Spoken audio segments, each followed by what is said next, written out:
Staff Sergeant Maya Rodriguez stood at rigid attention in Captain James Hartley's cramped office at Forward Operating Base Sentinel, her desert camouflage uniform crisp despite the oppressive Afghan heat.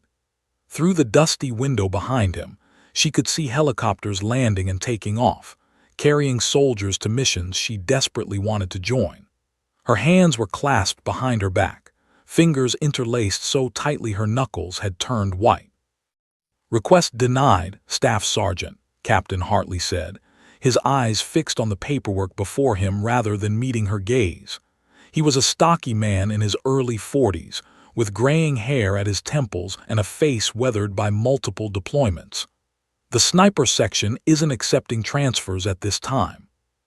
Maya's jaw clenched, a muscle twitching beneath her sun-bronzed skin. She'd expected this, but hearing the words still felt like a physical blow.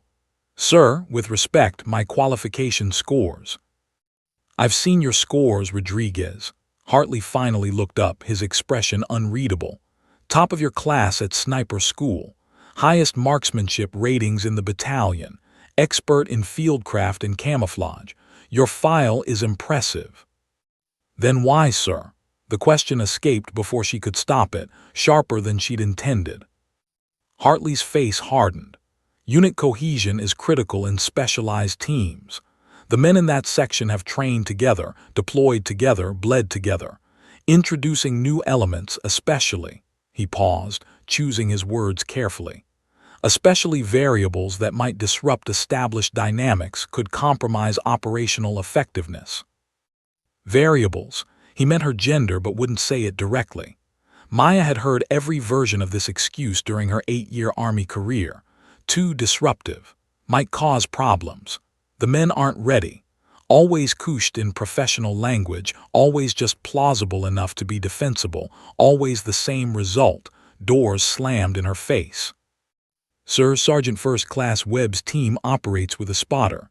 I'm qualified." "That's my final decision, Staff Sergeant." Hartley's tone left no room for argument. "You're being assigned to logistics operations here at the FOB. You'll manage supply coordination and pull perimeter security rotations. Dismissed." Maya saluted sharply, executed a perfect about-face, and walked out of the office with her spine straight and her head high. She wouldn't give him the satisfaction of seeing her frustration.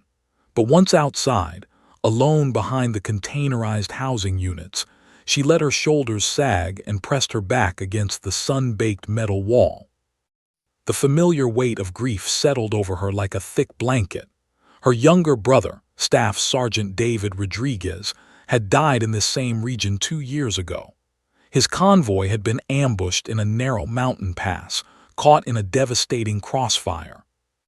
According to the after-action report Maya had read and reread until she'd memorized every word, a sniper from another unit had tried to provide covering fire, taking out several enemy fighters and buying precious minutes for the survivors to reach cover.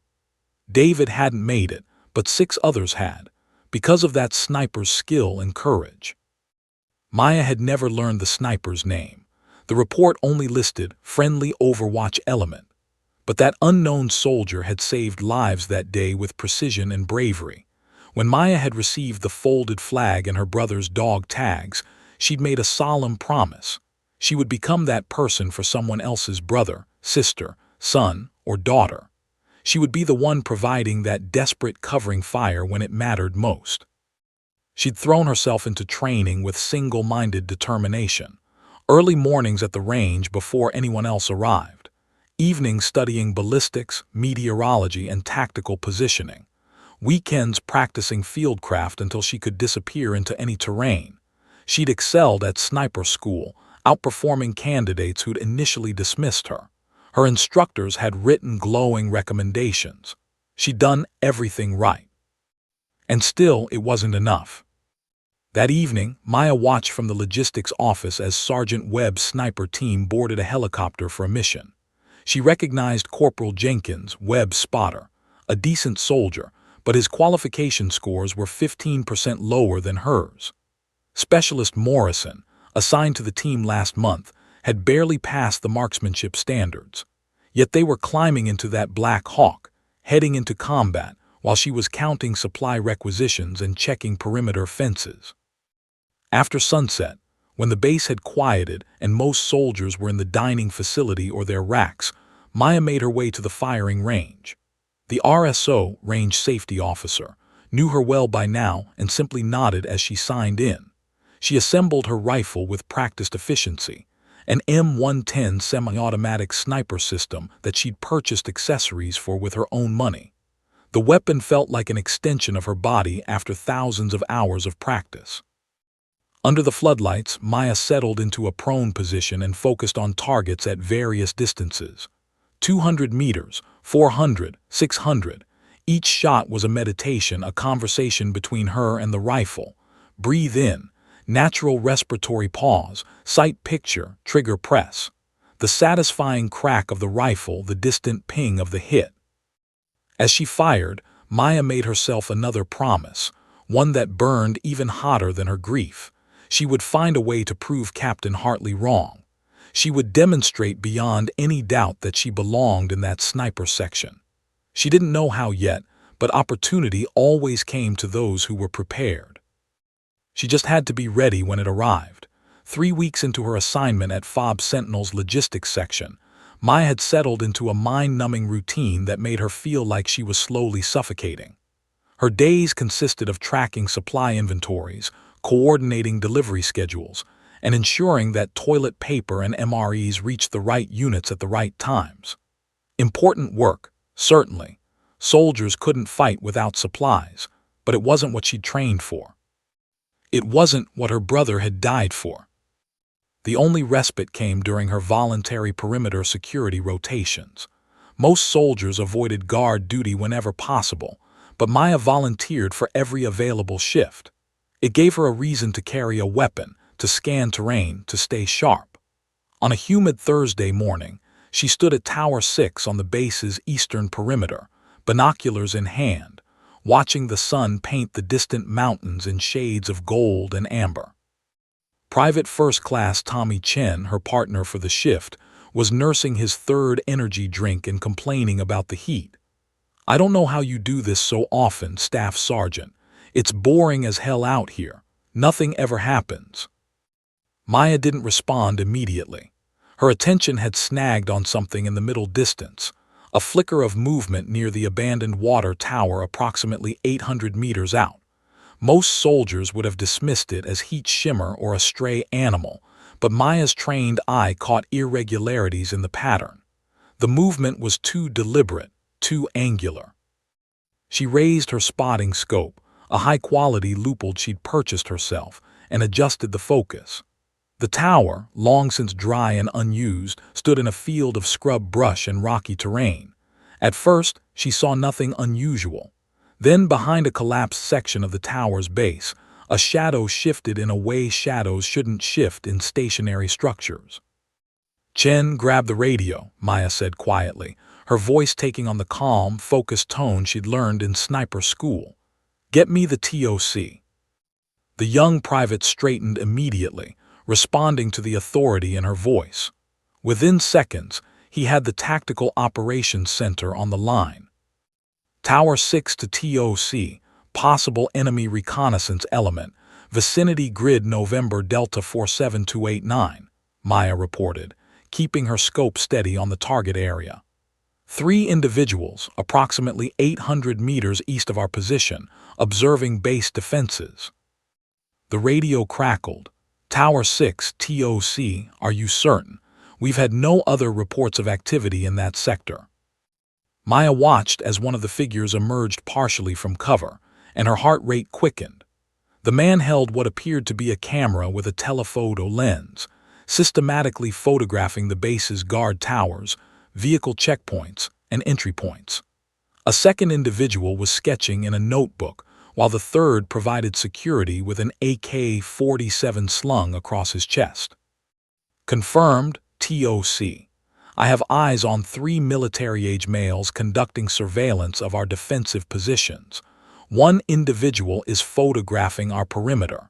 They appear to be mapping our security procedures."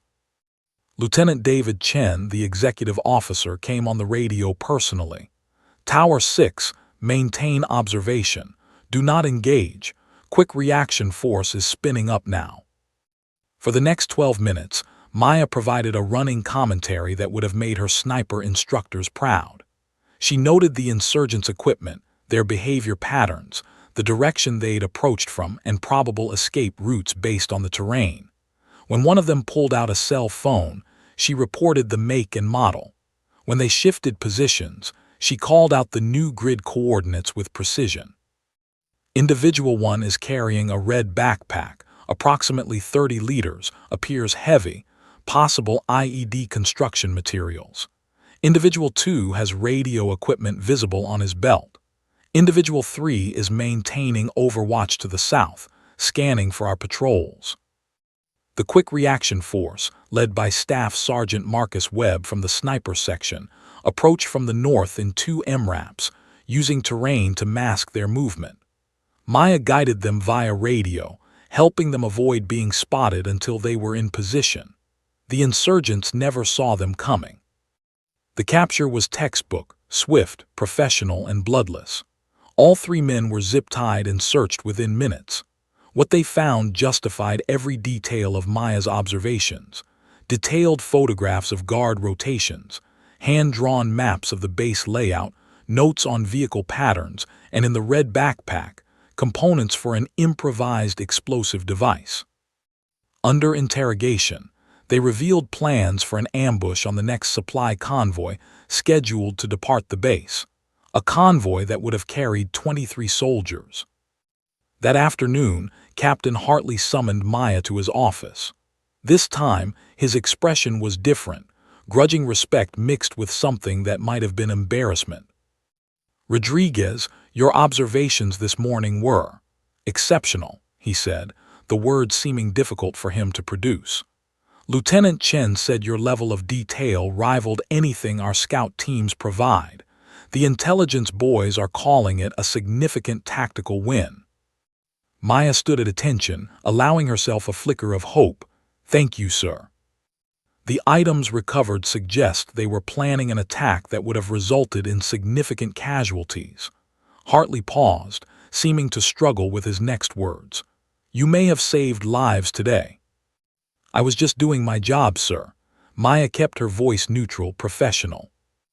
Hartley nodded slowly, then picked up a folder from his desk. "I'm putting you in for a commendation. Your vigilance and tactical awareness were exemplary." Maya's pulse quickened. This was her opening. "Sir, about my transfer request to the sniper section." The captain's face closed off immediately, like shutters slamming over windows. "That remains denied, Staff Sergeant, but I'm sure you'll continue to excel in your current assignment." The dismissal in his tone was unmistakable. Maya saluted and left, frustration warring with a small, growing sense of validation. She'd proven she had the eyes and instincts of a sniper. She'd demonstrated her value. But apparently, it still wasn't enough to overcome Hartley's preconceptions. As she walked across the compound, Specialist Danny Wright jogged up beside her. He was young, maybe 22, with an eager face and the lean build of an infantryman. "Staff Sergeant Rodriguez, I heard what you did this morning. That was seriously impressive." "Just doing my job right." "Yeah, but," he hesitated, then continued in a rush. "Look, I'm trying to improve my marksmanship scores for the Expert Infantry badge. I've seen you at the range. Would you maybe have time to give me some pointers?" Maya studied the young specialist. Word was spreading. Soldiers were starting to see past the gender politics to the skill underneath. It was a small crack in the wall, but it was something. "Range tomorrow at 600, don't be late." Wright's face lit up. "Roger that, Staff Sergeant, I'll be there." As Maya walked away, she allowed herself a small smile. Captain Hartley might not be ready to change his mind, but the soldiers, the ones who actually had to fight and survive, they were starting to see what she could offer. 23 soldiers would return home safely because she'd been watching that morning. She couldn't be a sniper yet, but she could still save lives. And sooner or later, opportunity would knock again. When it did, she'd be ready. The forward operating base transformed over the next 10 days as Operation Iron Resolve took shape. Additional units arrived, their vehicles crowding the motor pool until there was barely room to maneuver. Intelligence analysts worked around the clock in the TOC, their briefings growing more detailed and urgent. The target was a high-value individual known only as the Chemist, and bomb maker responsible for IEDs that had killed dozens of coalition soldiers across the region. Maya absorbed every scrap of information she could gather, even though she wasn't cleared for the operational briefings. She listened to conversations in the Chow Hall, studied maps left momentarily unattended in the operations center, and pieced together the puzzle. The mission would take place in Al-Rashid, a mid-sized city 40 kilometers north, known for its narrow streets and hostile population. Captain Hartley's sniper team would provide overwatch while assault elements captured or killed the Chemist. She tried not to think about it, tried not to imagine herself in position on a rooftop, controlling the battlefield with precision fire, tried not to feel the familiar burn of injustice every time she saw Sergeant First Class Marcus Webb and his team preparing their equipment. But the trying was futile. Every night, the scenario played in her mind like a movie she couldn't turn off. On day 11, Specialist Danny Wright found her at the firing range during the evening hours. True to his word, he'd been meeting her for marksmanship training every morning at 600, and his scores had improved dramatically. Other soldiers had started joining them, a small but growing group who wanted to learn from someone who actually knew what she was doing. "Staff Sergeant, did you hear?" Wright's face was flushed from running. "There's some kind of emergency at the aid station. Sounds serious." Maya secured her rifle and jogged toward the medical facility, arriving just as a stretcher was being loaded into an ambulance. She recognized the patient immediately, Corporal Jason Jenkins, Sergeant Webb's primary spotter. The young soldier's face was contorted in agony, his hand clutching his lower right abdomen. "Acute appendicitis," a medic explained to the gathering crowd. "We're evasing him to Bagram tonight. He needs surgery ASAP or that thing's gonna rupture." Maya watched the ambulance disappear into the darkness, its red lights fading like dying embers. The implications hit her immediately.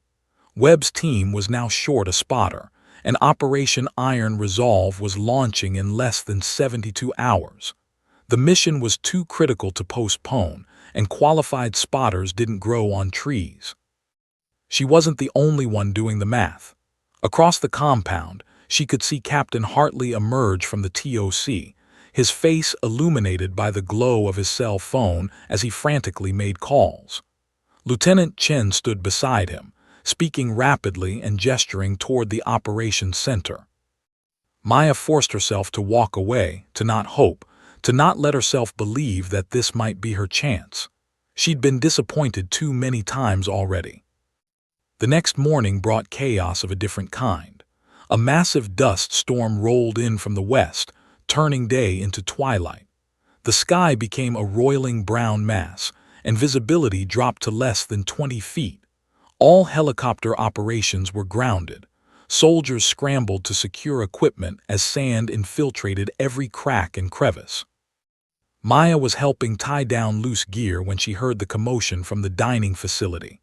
She arrived to find Private Collins on the floor, his face turning purple as his hands clawed at his throat.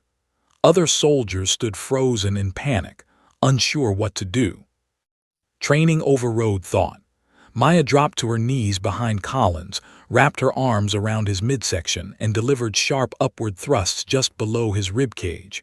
Once. Twice. On the third thrust, a chunk of poorly chewed meat flew from his mouth and skittered across the floor. Collins gasped, drawing in a ragged, beautiful breath. "Someone get a medic," Maya ordered, supporting the shaking private as he coughed and wheezed. "And get him some water, small sips only." The medics arrived within minutes, but Collins was already recovering, his color returning to normal. As they checked his vitals, soldiers who'd witnessed the incident looked at Maya with something approaching awe. Specialist Wright was practically bouncing with excitement. Staff Sergeant Rodriguez just saved Collins's life. Did you see how fast she moved? That was incredible." Maya deflected the attention and returned to securing equipment, but she could feel the shift in atmosphere. Respect was a currency in the military, and she just made another deposit into an account that had been overdrawn for too long. That evening, as the storm continued to rage, Captain Hartley stood outside the aid station with Lieutenant Chen. Maya happened to be passing by, or maybe she deliberately positioned herself nearby. She wasn't entirely sure when she heard her name.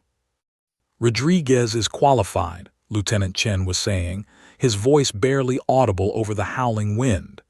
"She's got the training, the temperament, and frankly, sir, she's the best shot on this base. You've seen her scores."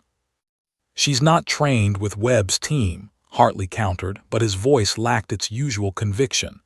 "They've never worked together. Cohesion matters.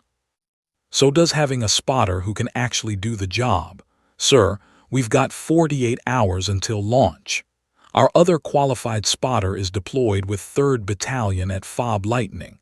We can't get him back in time, not with this weather. Jenkins won't be cleared for duty for at least 2 weeks post-surgery." There was a long pause. Maya held her breath, pressing herself against the wall of the containerized housing unit, hidden in the swirling dust. "She'll be communications operator only," Hartley finally said. "She monitors radios, coordinates between elements, that's it. She doesn't touch a rifle unless we're being overrun." "Sir, that's my decision, Lieutenant. Rodriguez can fill the slot as a radio operator. Take it or leave it." Maya heard Lieutenant Chen say, "I'll inform her, sir." 20 minutes later, Maya stood in Lieutenant Chen's office, trying to keep her expression neutral as he delivered the news. Communications operator, not a spotter, not a sniper, just someone to manage radios while the real operators did the real work. But she'd be in Al-Rashid. She'd be in the field on the operation. And in combat, situations changed rapidly, plans adapted, opportunities emerged. "I understand, sir," Maya said crisply. "When do we brief?" Lieutenant Chen studied her face, and she thought she saw a flicker of understanding in his eyes, a recognition that they both knew this wasn't about radio operation. "Tomorrow morning, 600. Full mission brief with all elements. Get your gear ready tonight." "Yes, sir." As Maya walked back to her quarters through the thinning dust storm, her mind was already racing through scenarios, possibilities, contingencies. She'd been given a crack in the door, just a sliver of light in the darkness. It wasn't what she deserved. It wasn't what she'd earned, but it was something. That night, she meticulously prepared her equipment, checked and rechecked her radio gear, cleaned her assigned M4 carbine until it gleamed. And then, because she couldn't help herself, she also prepared her personal rifle, the M110 she'd been training with for months. Regulations allowed soldiers to carry personal weapons if properly registered and maintained. Just in case. She pulled out the photo of her brother that she kept in her assault pack, David in his uniform, grinning at the camera with that cocky smile that had annoyed and endeared him in equal measure. "I'm getting closer, Hermano," she whispered to the image. "One way or another, I'm going to keep that promise." The storm had passed by morning, leaving the sky scrubbed clean and impossibly blue. Maya stood in the briefing room with 30 other soldiers, studying maps of Al-Rashid's urban terrain, memorizing street names and building layouts, absorbing every detail. Sergeant Webb glanced at her once, his expression unreadable. Captain Hartley didn't look at her at all. But Maya didn't need their approval anymore. She just needed opportunity. And opportunity, she knew, always came to those who were prepared. The convoy rolled out of FOB Sentinel at 4:45 hours, long before the sun crested the mountains. Maya sat in the 3rd MRAP, a mine-resistant ambush-protected vehicle, her radio headset pressed against her ears, monitoring 6 different frequencies simultaneously. The vehicle's interior smelled of diesel fuel, gun oil, and the nervous sweat of soldiers heading into combat. Beside her, Specialist Wright checked his rifle for the third time. Across from them, two infantrymen from 2nd Platoon sat in silence, their faces painted with camouflage, their eyes distant with the 1,000-yard stare that came before action. The MRAP's engine rumbled beneath them like a caged beast as they navigated the rough terrain leading to Al-Rashid. Through the ballistic glass, Maya watched the landscape transform as dawn broke. The desert gave way to agricultural fields, then scattered buildings, and finally the outskirts of the city itself. Al-Rashid was a place caught between centuries. Ancient mud brick structures stood beside concrete buildings with satellite dishes. Narrow alleyways wound between them like arteries in a body that might be sick, might be dying. "All elements, this is Eagle 6, Captain Hartley's voice crackled over the command net. "We're 5 minutes from phase line Alpha. Overwatch team, prepare to dismount." Maya switched to the sniper team's frequency and heard Sergeant Webb acknowledge. His team would be setting up in a partially destroyed hotel on the eastern edge of the target area, a 4-story building that offered commanding views of the streets below. The assault element would then move through those streets to capture the chemist, who intelligence indicated was holed up in a residential compound 3 blocks away. The convoy slowed as they entered the city proper. Maya's eyes scanned the buildings, the windows, the rooftops, looking for threats, for anomalies, for anything out of place. What she saw made her stomach tighten with unease. "Sir," she said over the command net, keeping her voice calm and professional, "I'm noticing unusual civilian patterns in our sector." "Elaborate, Rodriguez," Hartley responded, his tone clipped. Maya pressed her face closer to the window, watching the streets pass. "It's 500 hours on a Thursday morning, sir. Market day. These streets should have vendors setting up, people heading to morning prayers, children going to school. But I'm seeing almost no one. The few civilians I do see are moving away from our route, not going about normal business." There was a pause. "Could just be reacting to our presence. We're not exactly subtle." "Respectfully, sir, that's not what this looks like." Maya watched an elderly man hurry into a building, pulling a young boy with him and slamming the door. "They're not just avoiding us, they're clearing out, like they know something's about to happen." Lieutenant Chen's voice cut in. "Rodriguez might have a point, sir. This feels wrong." "Noted," Hartley said, but his tone suggested he'd filed her concern in the category of nervous chatter. "All elements, stay alert but maintain timeline. Overwatch, you're at your dismount point." Maya watched through the rear window as Webb's team exited their vehicle and disappeared into the damaged hotel, moving with the fluid efficiency of experienced operators. Within minutes, Webb's voice came over the radio. "Overwatch in position. I have eyes on the target building." The convoy continued forward, navigating the narrow streets of Al-Rashid. Maya's unease grew with each turn. A tea shop that should have been opening stood shuttered. A usually busy intersection was completely empty. Even the stray dogs that typically scavenged in these neighborhoods were absent. "Sir, I really think," Maya began. The IED detonated with a sound that transcended noise. It was a physical force that slammed into her chest and rattled her teeth. The lead MRAP, carrying 1st Platoon's command element, erupted in a fountain of flame and twisted metal. The blast wave rocked Maya's vehicle violently, throwing her against her restraints. "Contact, IED, IED." Someone screamed over the radio, the words nearly lost in the chaos of overlapping transmissions. Before the echo of the first explosion faded, machine gun fire erupted from 3 separate positions. Bullets hammered against the MRAP's armor like metallic hail. Maya's vehicle lurched forward, the driver instinctively trying to escape the kill zone, but the narrow street offered no room to maneuver. "1st Platoon is taking heavy casualties." Lieutenant Morrison's voice was high with stress. "We've got 3 urgent casualties, multiple others wounded. We're pinned down." Through the ballistic glass, Maya could see the lead vehicle burning. Soldiers were trying to extract wounded from the wreckage, but enemy fire kept forcing them back into cover. Bodies lay in the street. She couldn't tell if they were dead or unconscious.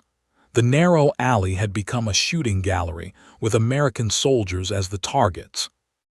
Overwatch, this is Eagle 6. We need suppressive fire on those machine gun positions. Hartley's voice had lost its measured calm, replaced by barely controlled panic. Working it, Webb responded. Maya heard the distinctive crack of his rifle through both the radio and the open air. I've got the position to the north. Taking fire from the west and south, I can't cover all angles. Maya's MRAP had stopped in the middle of the street, unable to advance or retreat. The driver was shouting into his radio, coordinating with the other vehicles. Specialist Wright's hands shook as he gripped his rifle, his young face pale beneath the camouflage paint. Eagle 6, this is Second 6, another platoon leader called. We're completely pinned. Every time we try to move, they light us up. We need immediate support. The radio net dissolved into chaos, multiple people transmitting simultaneously, voices overlapping, situation reports contradicting each other. Maya forced herself to focus, to filter the noise, to build a mental picture of the battlefield from the scattered information. First platoon was trapped in the kill zone, taking fire from the north, west, and south. Second and third platoons were stuck behind them, unable to advance without driving into the same ambush. Webb's sniper team could engage targets to the north but couldn't cover the other positions. They were on the eastern edge of the battle, with limited angles. The ambush was textbook perfect. The enemy had chosen their ground well, positioned their weapons to create overlapping fields of fire, and waited until the convoy was committed before springing the trap. Maya's warning had been accurate. The civilians had known this was coming. They'd cleared out to avoid the slaughter. Sir, request permission to dismount and reinforce the overwatch position, Maya said into her headset, forcing her voice to remain steady despite her pounding heart. Negative, stay in the vehicle, Hartley shouted back. You're a comms operator, not a shooter. Another explosion rocked the street. An RPG had hit second platoon's vehicle, though the armor held. Smoke filled the air, mixing with dust and the acrid smell of burning fuel. Through the haze, Maya could see muzzle flashes from a building to the south. The machine gun there had a perfect angle on first platoon's position. We've got 4 urgent casualties now, Lieutenant Morrison called. We can't hold this position much longer. Maya made a decision. She grabbed her M110 rifle from where she'd stashed it beneath her seat, the weapon she'd brought just in case. Beside her, Specialist Wright's eyes widened. Staff Sergeant, the captain said. I know what he said. Maya checked her magazine, her hands moving with practiced precision despite the chaos around them. But those soldiers are dying out there, and I can help. She keyed her radio. Sir, I'm moving to reinforce Sergeant Webb. We need more eyes on this fight. Rodriguez, I gave you a direct order to. Sir, with respect, we can argue about it later. Right now, those men need every gun we can get into the fight. Maya didn't wait for permission. She threw open the MRAP's rear door and stepped into hell. The noise was overwhelming. Rifle fire, explosions, screaming, the whistle of bullets passing close enough to feel the displaced air. She sprinted across the open street, zigzagging as bullets kicked up dust around her boots. 30 meters to the hotel. 20. 10. She crashed through the doorway and took the stairs 3 at a time, her rifle held ready, her breath coming in controlled gasps. Behind her, she heard Wright following. The young specialist had refused to let her go alone. They reached the 4th floor, where Webb had established his position. The sergeant was prone behind a pile of rubble, his eye pressed to his scope, engaging targets with methodical precision. His spotter, Corporal Davis, was calling out ranges and wind values while managing the radio. Webb's head snapped around as Maya slid into position beside him. Rodriguez, what the hell are you doing here? My job, Maya said simply. She moved to a gap in the wall that offered a different angle than Webb's position and settled her rifle into place. For the first time since the ambush began, she allowed herself to truly see the battlefield with a sniper's eyes, reading the terrain, identifying threats, calculating solutions. And that's when she saw it. 1,200 meters distant, almost at the edge of her vision, movement in the minaret of an old mosque. The sun was rising now, its light catching on something metallic. Maya focused her scope on the position and felt ice water flood her veins. A machine gun team was setting up in the minaret, a perfect elevated position with a direct line of sight to 1st Platoon's trapped soldiers. From that angle, they could fire down into the Americans' covered positions. The enemy had been patient, waiting for the initial ambush to pin down their targets before bringing this weapon to bear. If that machine gun opened fire, every single soldier in that alley would die. Maya's mind raced through calculations. 1,200 meters, almost 3/4 of a mile, extreme range even for a trained sniper. The heat of the rising sun would create mirage effects, distorting the air between her and the target. The angle was severe, shooting upward at the minaret. Wind was gusting, probably 8 to 10 knots left to right. It was an impossible shot, the kind that missed more often than it connected, even for the best snipers in the world. "Contact minaret 1,200 meters, Maya called to Webb, her voice cutting through the chaos with absolute clarity. Webb swung his rifle toward the position, then shook his head. Too far. The mirage alone makes it a gamble, and even if you could make the shot, the wind is gusting unpredictably. Maya watched through her scope as the machine gunner settled into position, his assistant feeding the belt of ammunition. They had maybe 30 seconds before that weapon was ready to fire. 30 seconds before 20 American soldiers died. "I can make it," Maya said quietly.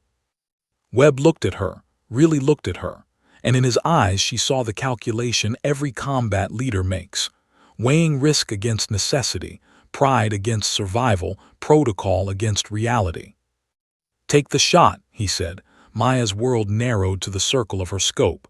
Everything else, the gunfire, the screaming, the explosions echoing through Al-Rashid streets, faded into background noise. There was only the target, the rifle, and the impossible mathematics of the shot. 1,200 meters. The machine gunner in the minaret was settling behind his weapon, his assistant crouched beside him with the ammunition belt. Through the wavering heat mirage, Maya could see them with crystalline clarity despite the distance. They were taking their time, confident in their elevated position, certain they were beyond effective range of American weapons. They were wrong. Maya's training took over, her mind processing variables with computer-like precision. Wind speed, 8 knots gusting to 10, predominantly left to right but swirling around the minaret's architecture. Temperature, rising rapidly as the sun climbed, creating atmospheric distortion between her position and the target. Elevation. The minaret stood approximately 40 meters higher than her position, requiring compensation for the upward angle. Humidity. Low, maybe 15%. Barometric pressure, standard for the elevation. Her fingers made minute adjustments to her scope, dialing in the corrections. At this range, everything mattered. A single miscalculation, even by a few inches, would send the bullet wide. She'd have one chance, maybe two if she was lucky and they didn't spot her position after the first shot. But 1st Platoon didn't have time for 2 shots. "Range 1,200 meters, she murmured, more to herself than anyone else. Wind 8 knots left to right, angle approximately 15 degrees upward. Beside her, Specialist Wright had stopped breathing. Sergeant Webb had paused his own engagement, watching her with an intensity that would have been unnerving if she'd had attention to spare. Even Corporal Davis had gone quiet, his radio chatter suspended. In the street below, the battle continued its brutal choreography. 1st Platoon was still pinned down, their casualties mounting. Lieutenant Morrison's voice over the radio had taken on the hollow quality of a man watching his soldiers die. "We can't hold. We need to extract now." But there was nowhere to extract to. The kill zone had them trapped like fish in a barrel. Maya controlled her breathing, using the technique drilled into her through thousands of hours of practice. Breathe in through the nose, deep and slow. Hold for 2 seconds. Exhale through the mouth, letting tension flow out with the air. Her heart rate slowed from its combat-heightened pace. 80 beats per minute. 70. 65. In the minaret, the machine gunner leaned into his weapon, his hands adjusting the traverse. He was almost ready. 10 seconds, maybe 15. Maya found her natural respiratory pause, that moment between breaths where the body is perfectly still, where even the heartbeat seems to quiet. This was the moment snipers lived for, the eye of the storm where skill and preparation met opportunity. Her brother's face flashed through her mind. David, grinning in his uniform the day he deployed. David, whose convoy had been ambushed in a mountain pass. David, who died while an unknown sniper fought desperately to save his unit. She'd never learned that sniper's name, but she'd promised to become that person for someone else. This was that moment. This was her promise being kept. The machine gunner's barrel began to swing toward first platoon's position. Maya's finger took up the slack on the trigger. The M110's trigger had a clean break at 4.5 pounds of pressure. She knew exactly where that break point was, could feel it like an old friend's handshake. The sight picture was perfect. The crosshairs settled on the machine gunner's center mass, adjusted for the wind drift, elevated for the distance and angle. But even as she prepared to fire, a gust of wind kicked up. She could see it in the way dust swirled around the minaret's base, in the slight flutter of cloth hanging from a nearby building. Wait, patience was a sniper's greatest weapon. The gust passed, the air steadied. The machine gunner's finger moved toward his trigger. Maya squeezed. The M110 bucked against her shoulder with familiar authority, the suppressor reducing but not eliminating the sharp crack of the shot. The 7.62 round left the barrel at 2,580 feet per second, spinning with the rifling, beginning its long arc through the morning air. For a moment that seemed to stretch into eternity, nothing happened. The bullet was in flight, covering the distance at supersonic speed, but from Maya's perspective, time seemed suspended. Had she calculated correctly? Had the wind shifted at the last instant? Had the heat mirage distorted her aim? In the minaret, the machine gunner was squeezing his own trigger when the bullet struck. The 168-grain Sierra Matchking hollow point boat tail round hit him just below the left collarbone, penetrating his chest cavity and severing his aorta. The hydrostatic shock was catastrophic. The machine gunner jerked backward as if yanked by invisible wires, his body going instantly limp. His finger spasmed on the trigger, sending a wild burst of rounds into the air before he collapsed. The heavy machine gun, suddenly unmanned and unbalanced, teetered at the edge of the minaret's opening. The assistant gunner lunged for it, trying to keep the weapon in position, but momentum and gravity were against him. The gun tilted, slipped, and tumbled over the edge. Maya watched through her scope as it fell, spinning end over end, until it crashed into the street below with a metallic clatter that she couldn't hear but could imagine perfectly. The assistant gunner stared down at the fallen weapon, then at his dead companion, then out toward the American positions. He couldn't see Maya. She was too far away, too well concealed, but he understood enough. Whoever had made that shot could make another.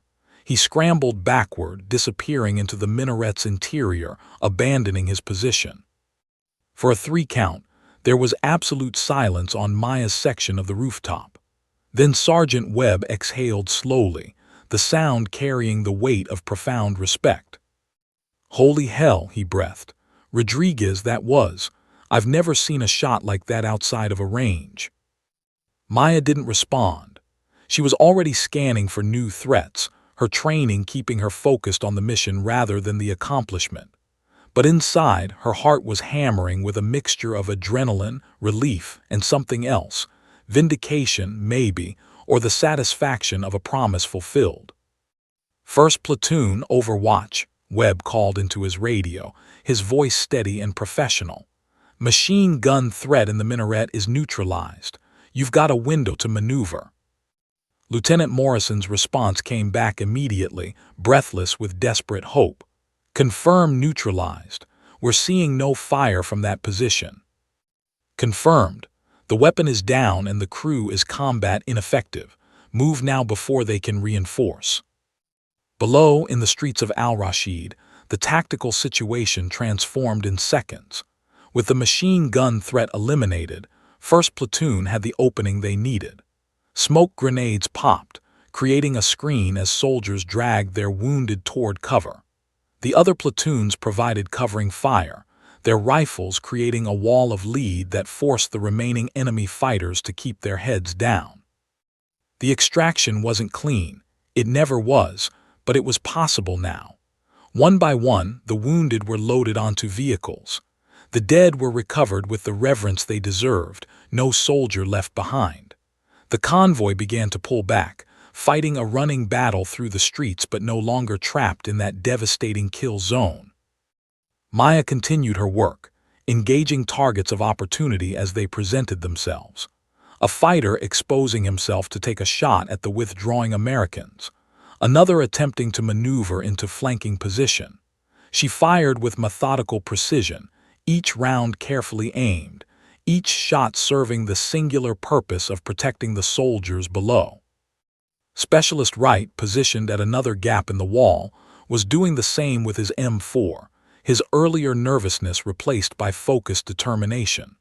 The training Maya had given him showed in his technique, controlled breathing, aimed shots rather than wild spraying, making each round count. "You're doing good, Wright," Maya said during a brief lull. "Slow is smooth, smooth is fast, just like we practiced." "Yes, Staff Sergeant." His voice was steadier now, grounded by her calm presence. Sergeant Webb was coordinating with the ground elements, his decades of experience evident in how he prioritized targets and managed the chaos.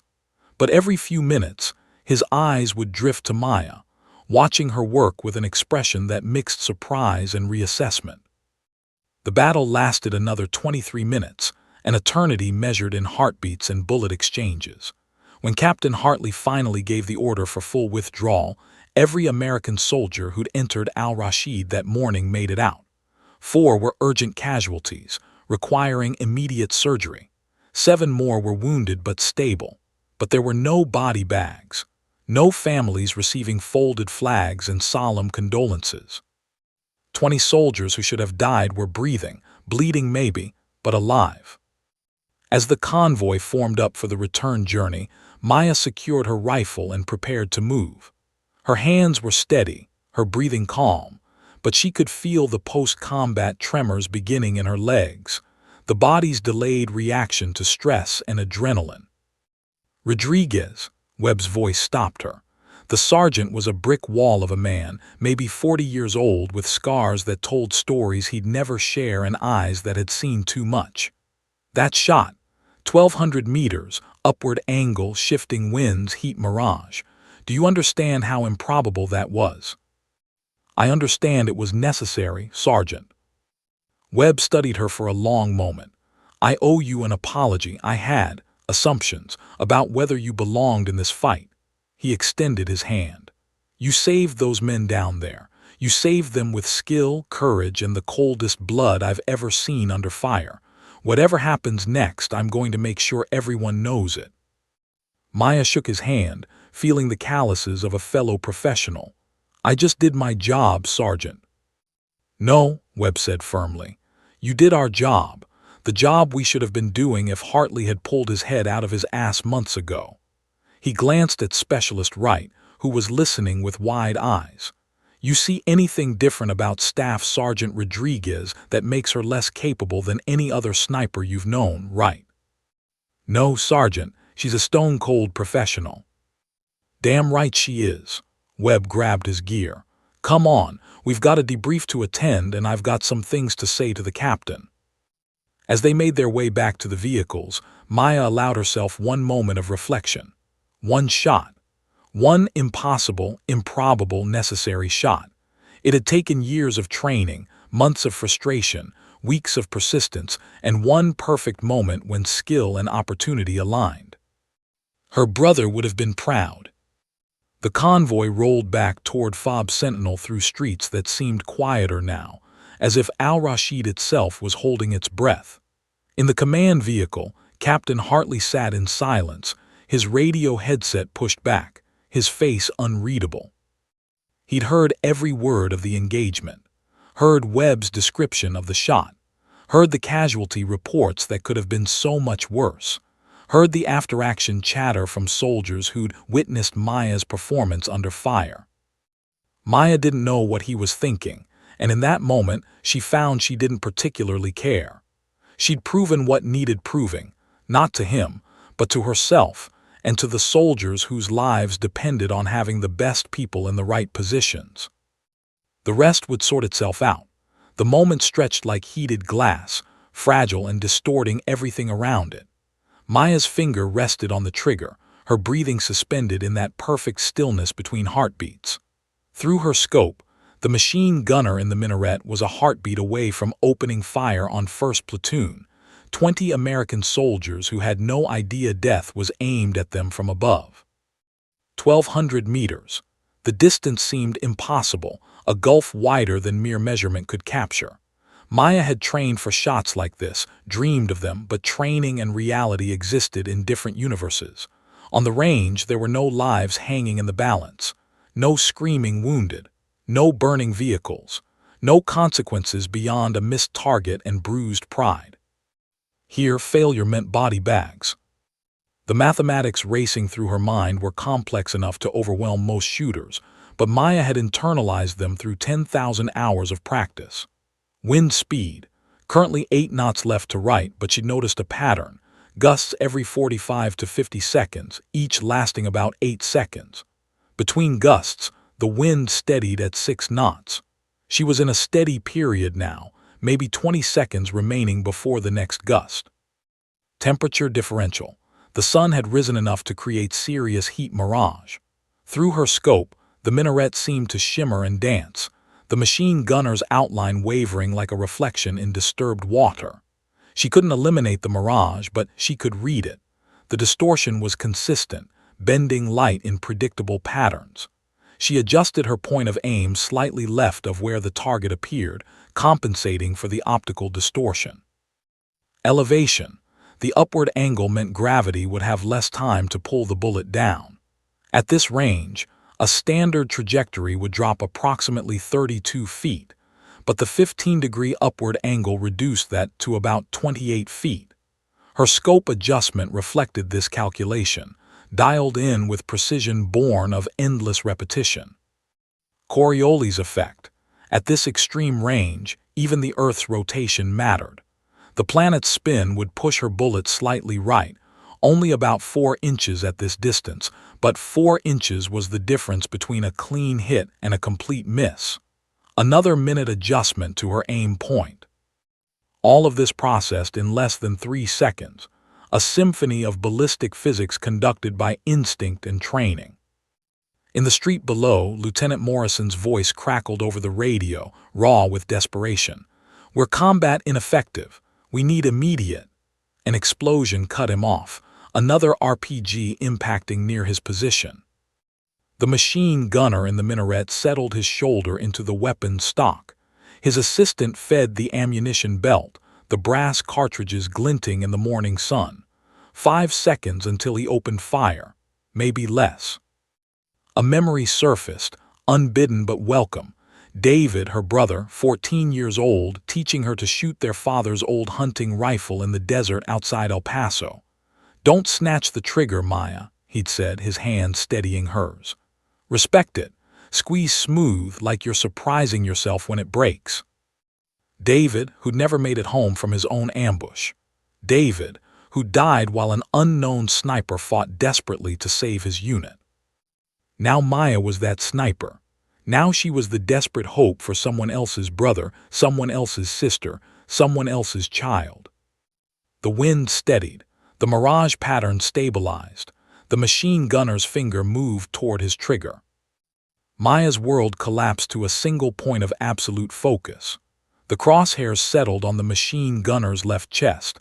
Center mass would have been ideal, but at this angle and distance, she needed to account for the bullet's trajectory. Hitting low and left would still be a kill shot through the chest cavity. High and right might catch his shoulder, wounding but not incapacitating. She couldn't afford wounded. She needed absolute certainty. Her finger took up the last fraction of pressure on the trigger. The resistance was familiar, comforting. She knew exactly when it would break. In this moment, Maya Rodriguez wasn't fighting against institutional bias or proving anyone wrong. She was simply a tool of precision, an instrument calibrated for a single purpose, saving lives through absolute mastery of her craft. The trigger broke. The rifle's recoil was a controlled force, absorbed by her body position and the weapon's design.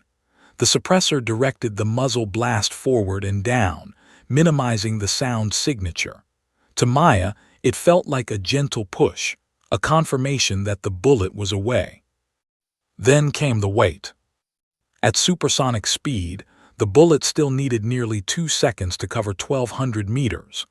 2 seconds while Maya maintained her position, watching through the scope, unable to influence the outcome anymore. The round was in flight, subject now only to the laws of physics she'd calculated and the 1,000 variables she couldn't control. Specialist Wright had stopped breathing entirely beside her. Sergeant Webb's knuckles were white on his own rifle. Corporal Davis had frozen mid-sentence in his radio transmission. In the minaret, the machine gunner began to squeeze his trigger, unaware that death was traveling toward him at 2,580 feet per second. The bullet arrived. Maya saw the impact through her scope. The machine gunner's body jerked violently backward, his head snapping to the side. The kinetic energy of the 168-grain round at that velocity was devastating. His hands released the machine gun as his nervous system shut down, his body collapsing like a puppet with cut strings.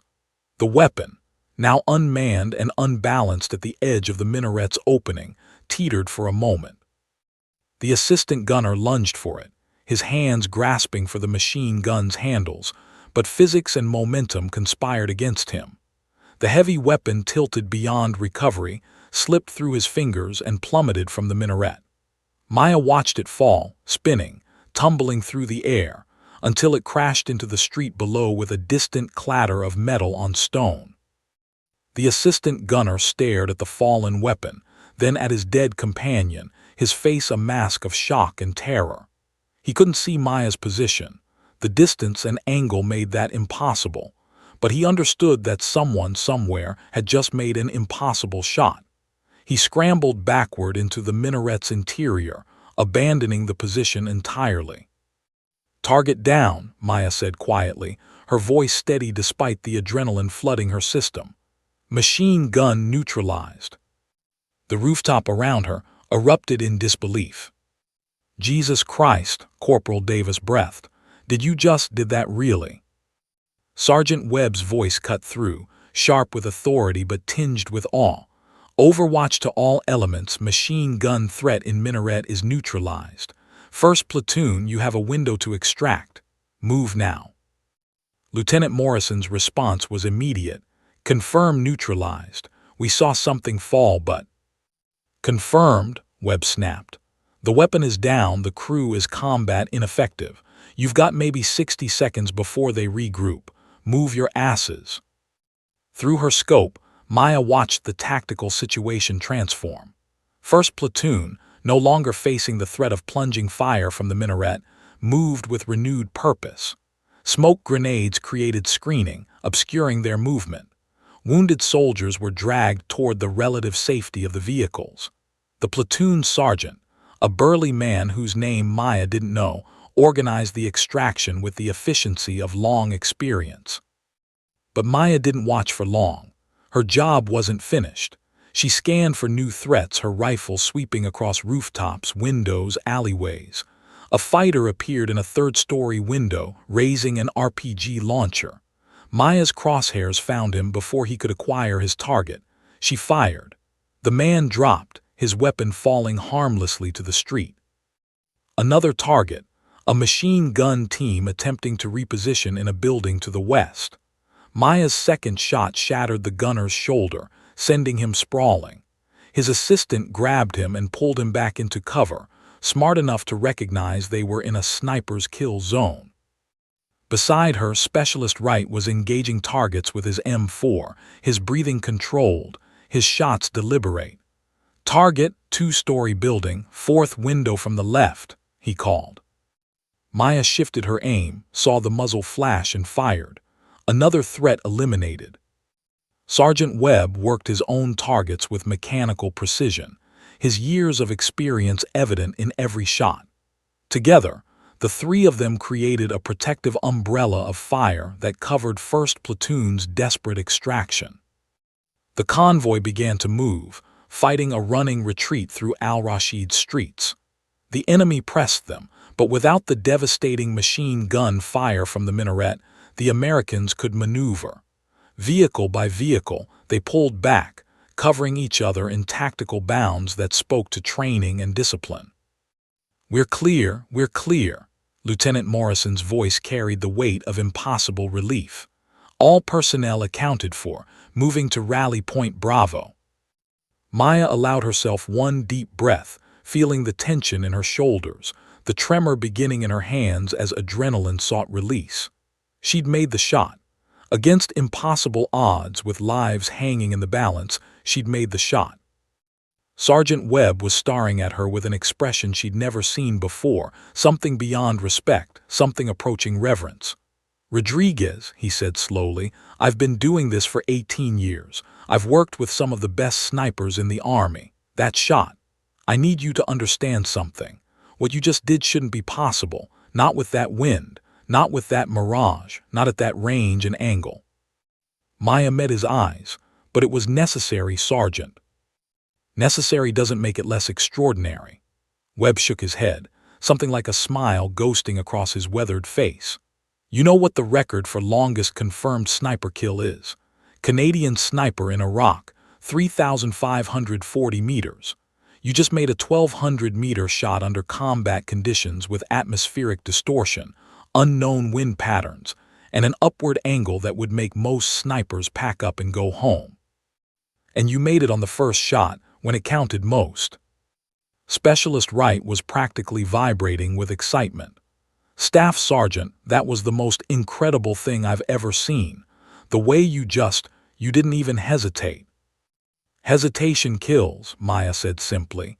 It was something her instructors at sniper school had drilled into her. In combat, the moment of opportunity was often measured in seconds. Hesitation meant missed shots. Missed shots meant dead soldiers. "Time to move," Webb ordered, professional focus reasserting itself. "We need to get back to the vehicles before the enemy realizes they can reoccupy these positions. Rodriguez, Wright, good work. Let's go." They descended the hotel stairs rapidly, weapons ready, clearing each corner.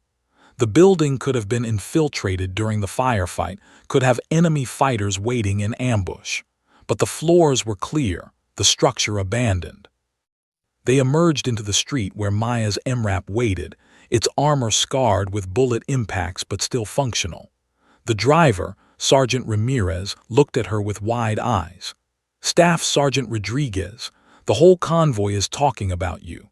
They're saying you made an impossible shot and saved 1st Platoon." Maya climbed into the vehicle without comment, securing her rifle and taking her seat.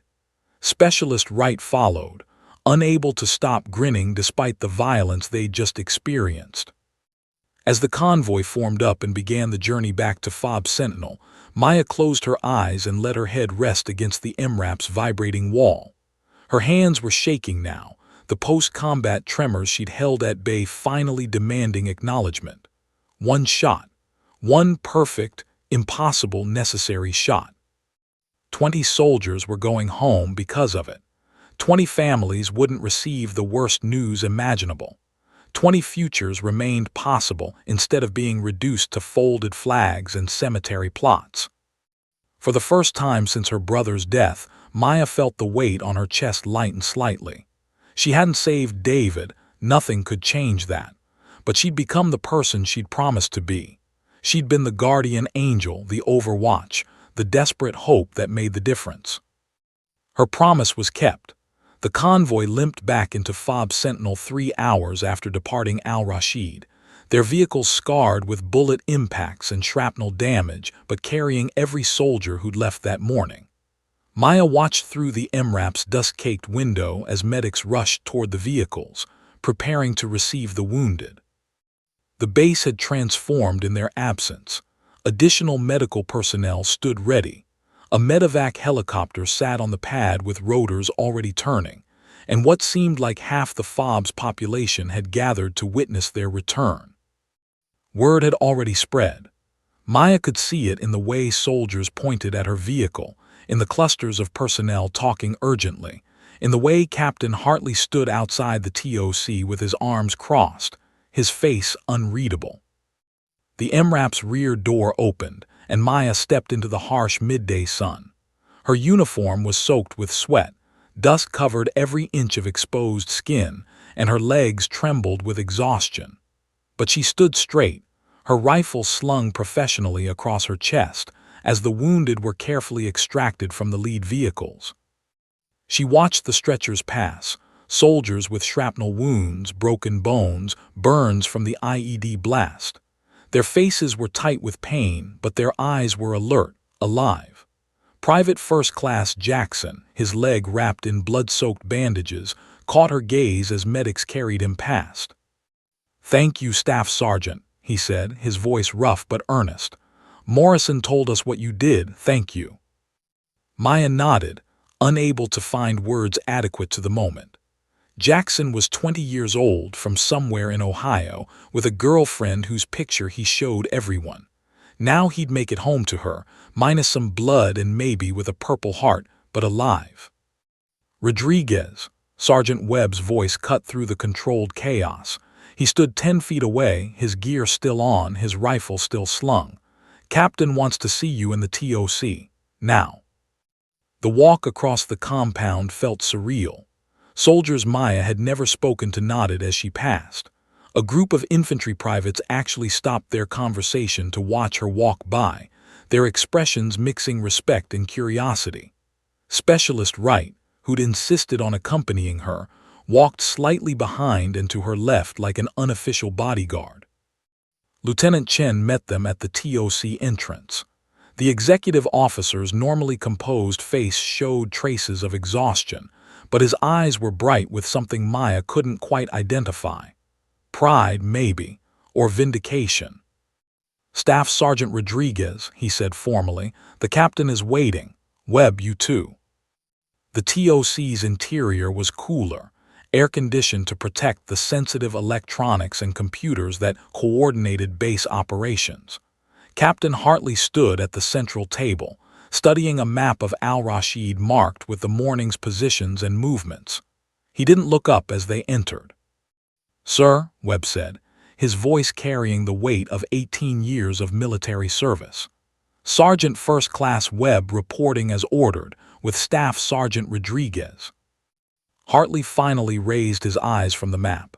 His face was harder to read than usual, fatigue mixed with something else. Frustration, embarrassment. Maya stood at attention, waiting. "Sergeant Webb," Hartley said slowly, "I've read your preliminary after-action report. Walk me through what happened with the machine gun position." Webb's account was precise and professional. He described the tactical situation, 1st Platoon's exposure, the machine gun team setting up in the minaret. Then he got to the part that mattered. Staff Sergeant Rodriguez identified the threat at extreme range, 1,200 meters. The target was elevated approximately 40 meters above our position, with significant heat mirage and variable winds. I assessed the shot as outside our capability envelope and was preparing to call for air support. "But Rodriguez took the shot anyway," Hartley said, his tone neutral.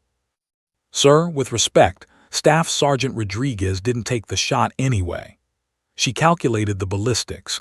read the environmental conditions, and made a professional judgment that she could neutralize the threat before it engaged 1st Platoon.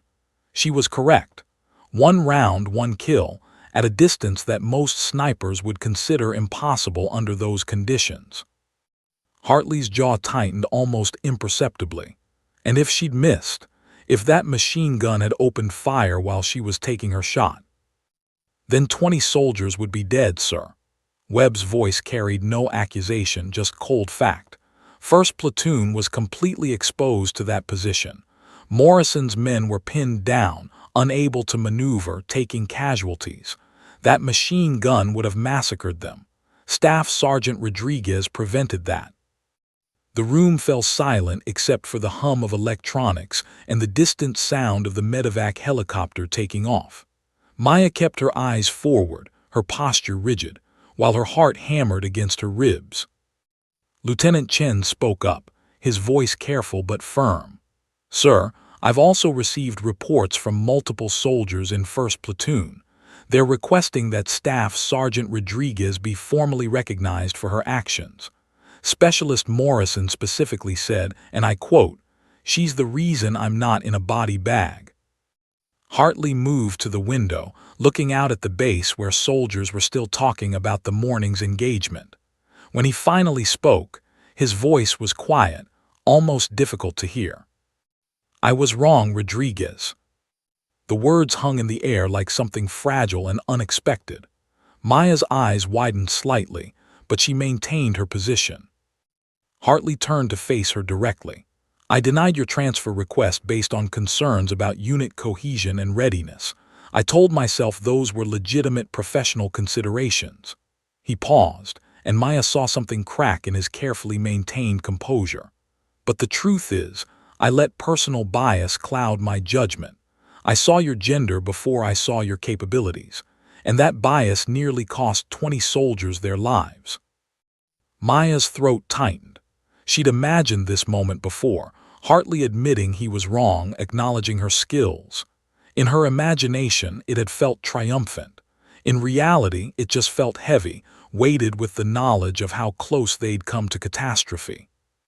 "Staff Sergeant Rodriguez," Hartley continued, his voice gaining strength, "you demonstrated exceptional skill, courage, and tactical judgment under the most extreme combat conditions. You saved American lives through precise application of your training and abilities. You are exactly the kind of soldier who belongs in our sniper section." He moved to his desk and picked up a folder.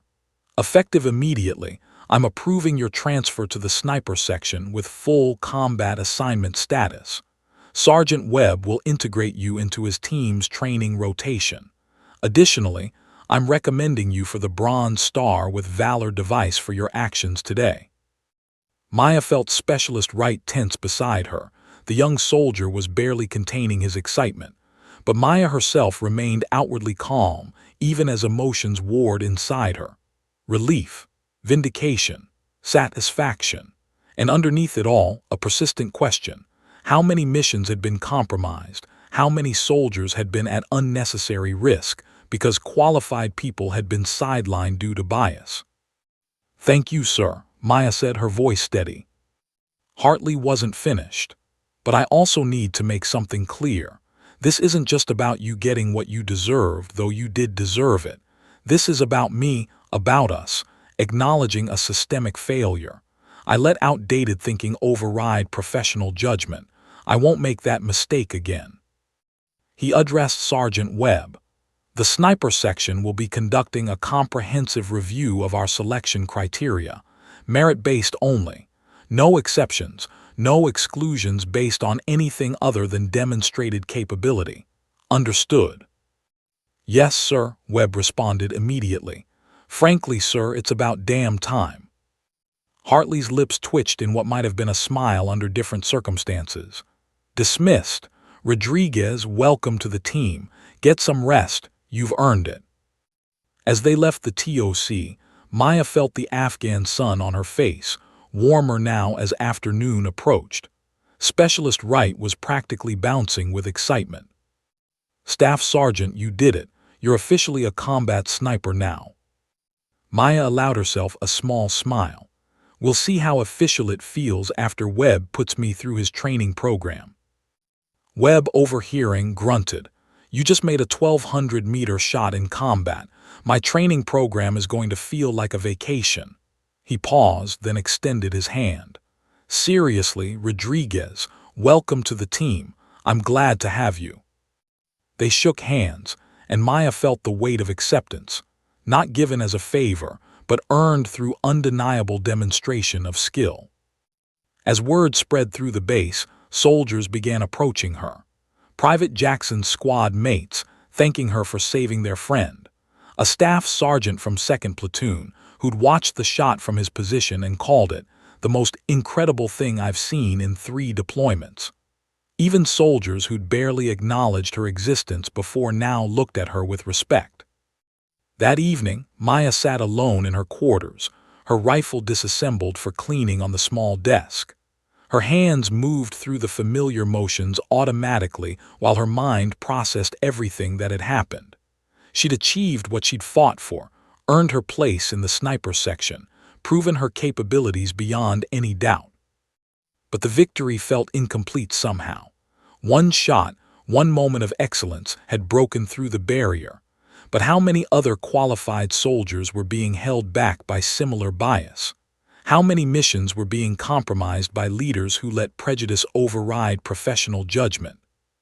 She pulled out the photograph of David, studying his young face frozen in that moment of happiness before deployment.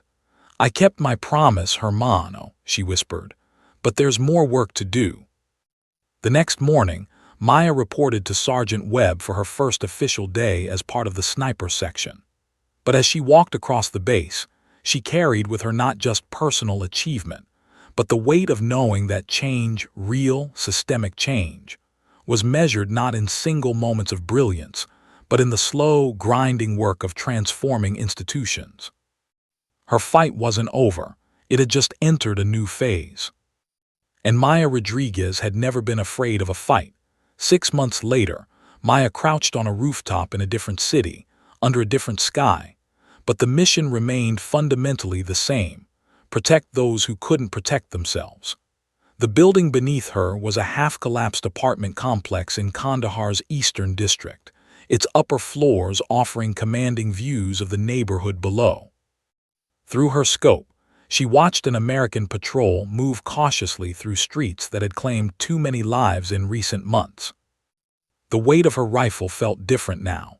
Not physically, it was the same M110 she'd carried in Al-Rashid, but emotionally. This weapon no longer represented what she was fighting to become. It represented who she was: Staff Sergeant Maya Rodriguez, team leader of Overwatch 3, one of the most effective sniper elements in theater. Overwatch 3, this is Eagle 2-6, the patrol leader's voice crackled in her earpiece. We're approaching phase line Delta. Any movement in our sector? Maya scanned the rooftops, windows, and alleyways with practiced efficiency.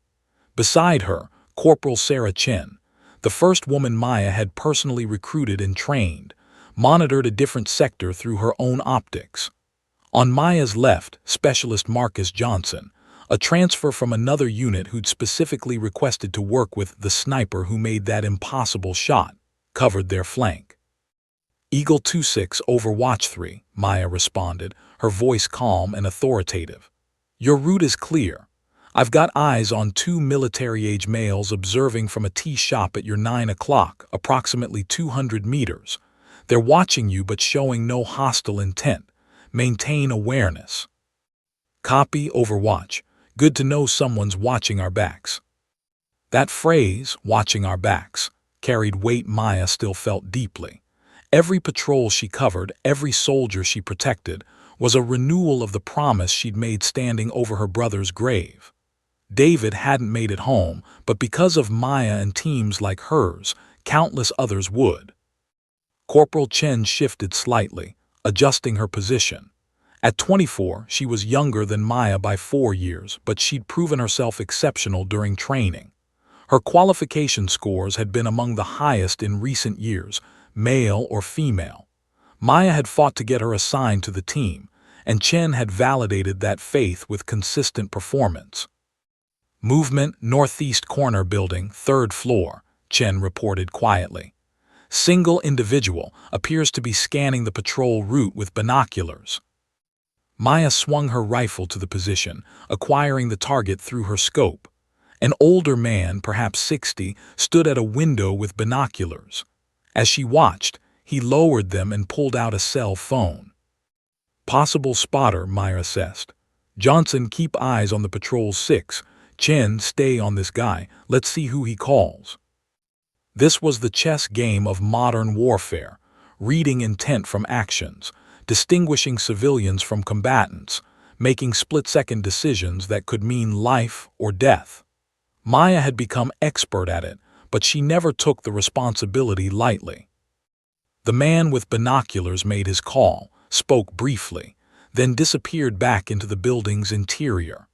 30 seconds later, Maya caught movement in a building 2 blocks ahead of the patrol. Another figure, this one carrying what looked like a heavy bag, moving with purpose toward a rooftop position. Eagle 2-6, Overwatch 3, possible threat developing 2 blocks ahead, building with the blue door. Recommend you hold position while I assess. The patrol leader, an experienced lieutenant named Kowalski, immediately ordered his men into tactical positions. They'd learned to trust Maya's instincts. Through her scope, Maya watched the figure with the bag reach the rooftop. He opened it, and her suspicions crystallized into certainty, an RPG launcher being assembled with practiced efficiency.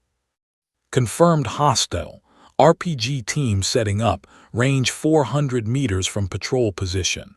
Maya's breathing slowed automatically, her body entering the focused state that had become second nature. I have the shot. Your call, Overwatch, Kowalski responded, trusting her judgment. Maya's crosshairs settled on the insurgent as he raised the launcher to his shoulder, searching for targets. The calculation was simple compared to Al-Rashid. 400 meters, minimal wind, no heat mirage in the evening air. But the weight of the decision was the same. Taking a life was never simple, never easy, never something to be done without absolute certainty. The insurgent's launcher swung toward the patrol's position. Maya fired. The insurgent dropped, the unfired RPG clattering harmlessly on the rooftop. His companion, shocked by the sudden violence, abandoned the position and fled into the building's interior. Threat neutralized, Maya reported. Eagle 2-6, you're clear to continue. Outstanding work, Overwatch. You just saved our asses again. As the patrol moved forward, completing their mission without incident, Maya felt Corporal Chen's eyes on her. Does it get easier? Chen asked quietly, the decision to take the shot. Maya considered the question carefully. No, she said honestly, it never gets easier. You just get better at making the right call under pressure. The day it feels easy is the day you need to find a different job. Chen nodded, absorbing the wisdom. This was part of Maya's role now, not just protecting soldiers in the field, but training the next generation of snipers, teaching them not just the mechanics of long-range shooting, but the responsibility that came with it. What made you want to do this? Chen asked. I mean, you had to fight so hard just to get the opportunity. Why keep pushing? Maya reached into her tactical vest and pulled out a worn photograph, David in his uniform, grinning with that infectious confidence that had defined his short life. She'd carried this photo through every mission, every training exercise, every moment of doubt. My brother, Maya said simply. He died in an ambush 2 years ago. A sniper tried to save his unit. I never learned who it was, but that shooter bought time for 6 men to reach cover. David wasn't one of them, but those 6 soldiers made it home because someone was watching over them. She carefully returned the photo to its protected place. I promised myself I'd become that person for someone else's brother, someone else's sister, that I'd be the one providing that desperate covering fire when it mattered most. And the fact that you had to fight institutional bias to do it, Chen pressed. made the promise more important, not less. Maya's voice carried quiet conviction. Every qualified person who gets sidelined because of bias or prejudice is a capability we're denying ourselves. It's soldiers put at unnecessary risk because we're not fielding our best people. That's unacceptable. The patrol below completed their movement and radioed their safe arrival at the checkpoint. Another mission complete. Another group of soldiers protected. Maya felt the familiar satisfaction, not pride exactly, but the solid assurance of purpose fulfilled. As darkness fell over Kandahar, Maya's team prepared to extract from their position. They moved with practiced efficiency, covering each other, leaving no trace of their presence. This was the art they'd perfected, appearing when needed, invisible when not, always watching, always ready. Back at their forward operating base, Maya found a message waiting. Lieutenant Colonel Sarah Pierce wanted to see her in the morning. The battalion commander had taken personal interest in Maya's integration into the sniper section, using it as a test case for broader policy changes. The next day, Maya stood in Pierce's office, larger and better furnished than Captain Hartley's had been, befitting her rank. "Staff Sergeant Rodriguez," Pierce began, gesturing for Maya to sit. "I've been reviewing performance metrics for all our sniper teams. Overwatch 3 has the highest mission success rate in the battalion and the most confirmed threat neutralizations. Your team is setting the standard." "Thank you, ma'am. Corporal Chen and Specialist Johnson are exceptional operators." "I'm aware. I'm also aware that you've been instrumental in recruiting and training them." Pierce leaned forward, her expression serious. "I want to expand that. I'm establishing a sniper training program here in theater. Advanced skills, tactical integration, the full package. I want you to lead it." Maya's eyes widened slightly. "Ma'am, I'm honored, but I'm still relatively junior." "You made an impossible shot that saved 20 lives. You've built a team that performs at the highest level. And most importantly, you understand what it takes to identify talent regardless of where it comes from." Pierce's smile was slight but genuine. "We're done wasting capability because of outdated prejudices. I want you to find the best candidates, male, female, doesn't matter, and turn them into the kind of operators we desperately need." The weight of the opportunity settled over Maya. This was bigger than her personal vindication, bigger than proving herself. This was the chance to create systemic change, to ensure that the barriers she'd faced wouldn't stop the next generation. "I'll do it, ma'am." "Good. You'll maintain your team leader position but add the training role. We're calling it the Advanced Marksmanship and Tactical Integration course. First class starts in 6 weeks." As Maya left Pierce's office, her mind was already racing with curriculum ideas, selection criteria, training methodologies. She thought of all the talented soldiers she'd met who'd been overlooked or underutilized. Now she'd have the authority to give them the opportunities they deserved. That evening, Maya sat on the same rooftop where she'd spent countless hours, watching the sun set over the mountains. Corporal Chen joined her, 2 soldiers sharing the quiet communion of those who'd faced danger together. "I heard about the training program," Chen said. "Congratulations, Staff Sergeant. You're going to change a lot of lives." Maya smiled, pulling out David's photograph one more time. The light was fading, but she could still see his face clearly, frozen forever at 22, full of promise and potential. "That's the plan, hermano," she whispered to the image. "That's always been the plan." Below them, another patrol prepared to move out into the darkness. Maya and Chen would provide overwatch as they always did, watching, protecting, ready to make the impossible shot if circumstances demanded it. This was who Maya had become, not just a sniper, but a guardian. Not just a soldier who'd overcome barriers, but one who was tearing them down for others. The promise she'd made standing over her brother's grave had evolved into something larger, a commitment to ensure that every capable person had the chance to serve at their highest level, that no soldier would be denied the opportunity to protect their brothers and sisters because of bias or prejudice. As darkness enveloped Kandahar and the patrol began its movement, Maya settled behind her rifle, her breathing steady, her focus absolute. Corporal Chen mirrored her position, and Specialist Johnson secured their perimeter. 3 operators, working as one seamless unit. Different backgrounds, different genders, united by skill, training, and shared purpose. The radio crackled. "Overwatch 3 patrol is moving. Thanks for having our backs." Maya keyed her mic, her voice carrying the quiet confidence of someone who'd found exactly where they belonged. "Always, we've got you covered." And in that moment, with her rifle steady and her team ready, Maya Rodriguez knew she'd kept every promise that mattered.